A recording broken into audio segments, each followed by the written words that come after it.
ko, lagi mo binubulsa. Yung books ko, hindi mo pa rin sinasolid. Tapos, yung 500 mo, kailan mo nga pala balak bayaran sa akin? Malamang-lamang, pati yung boyfriend ko, hindi mo nasoli sa akin eh. At saka, girl, come on. Can you please stop posting those Facebook posts na sobrang patama for me? Okay, fine. I may have started it by posting that BuzzFeed article about what to do when your BFF steals your boyfriend. You know what? Don't deny it, natamaan ka doon no? Nag-post ka pa nga ng, ang palaya, minsan bitter, minsan ikaw. But don't worry, I was not affected at all. Come on. Just because I posted the same thing na, ahas, minsan nasa gubat, minsan ikaw. Hindi ibig sabihin mong affected ako, laki-laki ng mundo, kahit hinino, pwedeng patamaan doon eh. Coincidence lang yan, girl. At ikaw namang lalaki ka. Can you please stop defending your girlfriend? Ang lala? Grabe.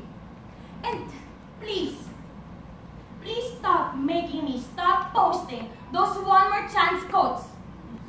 Facebook account ko yun, and I can post whatever the hell I want and you have no say on it, okay? Pucha naman, pinagpalit mo ako dun eh. Mas mataas pa yung baha namin kesa sa dete nun! Aso naman to. Nalala mo ba, sinabi mo pa nga, balahura yung babae yun? Tapos ngayon kayo na? Kung alam ko na, na jejemon yung type mo, sana day one na baka jeje na rin ako. Okay, fine. Fine. Better na ako. Anyway, I don't care. Hindi naman ako tsokolate na kahit ilang beses mo durugin, sweet pa rin.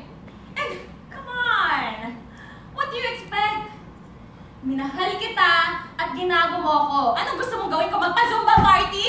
Oh my God! Tunay gali. You cannot blame me for feeling this way, okay? Okay? Hindi mo ako masisisi na hanggang ngayon, hindi pa rin ako over na hindi na tayo. Na hanggang ngayon, hindi ko pa rin matanggap na wala ka na sa akin. Kasi, totoo lang, every time na makita ko kayo magkasama, wini-wish ko pa rin na sana ako na lang isa. Na sana ako pa rin yung tinitignan mo ng mga mata mo. Na sana ako pa rin yung reason ng mga smiles mo. Pucha naman ayoko magpakabasya dito, pero ang hirap isipin. Pero, sana, ako pa rin. Ako na lang! Ako na lang ulit! Naman eh!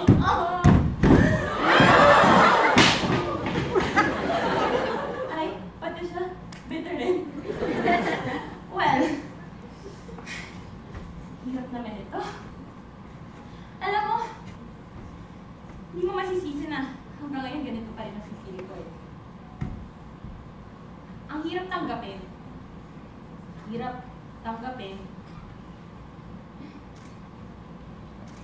Na hindi mo na ako gusto. Hindi ko rin maiwasang isipin na hindi mo rin alam kasi nararamdaman ko eh. Alam mo yun? Pucha, ano ba? Kung ma-explain ko lang talaga itong nararamdaman ko, gusto ko naman talaga mag-move on eh. Sino ba namang ayaw, di ba? Sobrang gusto ko na talaga mag-move on. Palit na ako ng number. Pero yung feelings ko, yung dati pa rin. Ano? Tsaka, hindi mo alam yung feeling na parang ang lit-lit mo. Na parang ang baba-baba ng tingin mo sa sarili mo. Na parang sapatos ka na pinagsawaan at nung nakahanap ng bago, tinakot ka na lang! At hindi mo rin alam yung feeling na nasin na yung corona. Tapos wala pang 5 minutes. Pucha, first runner-up ka lang pala! Oh my God. Ayoko magpaka-civil eh. Kasi alam mo, bullshit yun eh.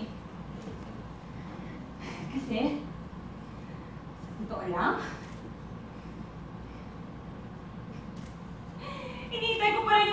time na marirealize mo na ako pa rin yung mahal mo. Na one day, babalik ka lang sa akin. And you're gonna go on Popoy and me and beg me to take you back. But you know what? That's not gonna happen. For your information, you had me at my best, but you chose to break my heart pa rin. Kaya wag ka na. Okay? Tapos na tayo. Pero hindi. Ayoko maging bitter. Pero, mas ayoko maging plastic. I'd rather be bitter than fake.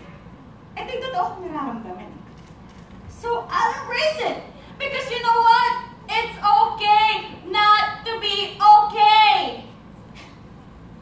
But don't expect me to put a smile on my face and tell everybody that I'm happy for both of you. Because you know what? I'm not. I'm fucking not!